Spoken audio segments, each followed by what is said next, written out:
We know testimonial videos are hot.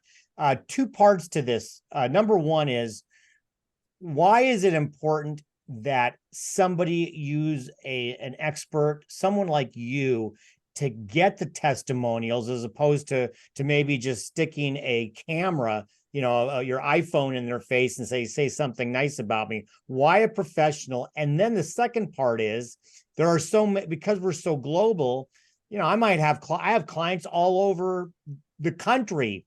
Can you do the same level of testimonial video on like Zoom? Yeah, absolutely. That's a great question, Dan. And to answer your question, it's extremely important to have a professional do the testimonials, because there's a way that we can get certain answers out of the person that we're interviewing. So a good videographer knows how to ask the right proper questions to get the emotional side of things out of a person.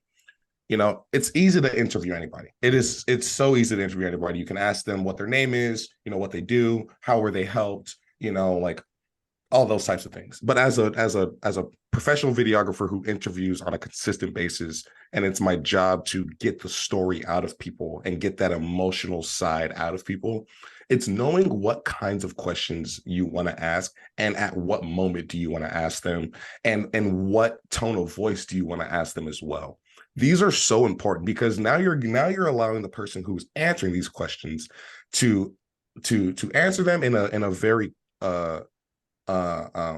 positive, genuine way that doesn't feel scripted, that doesn't feel like they're thinking of what to say.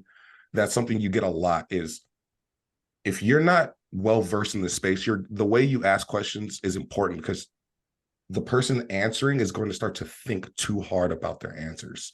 And they're going to start thinking, okay, I want to say this big industry jargon word so that people get the perception that I'm smart and that I know what I'm talking about. That is not at all what interviewing is about. It's all about figuring out, how were you helped? How was the problem solved? And what was the feelings like when you walked in and when you walked out? But we have to know that in a very concise, story-driven way. I've been feeling like a shark in a shrimp tank, big fish, small pond.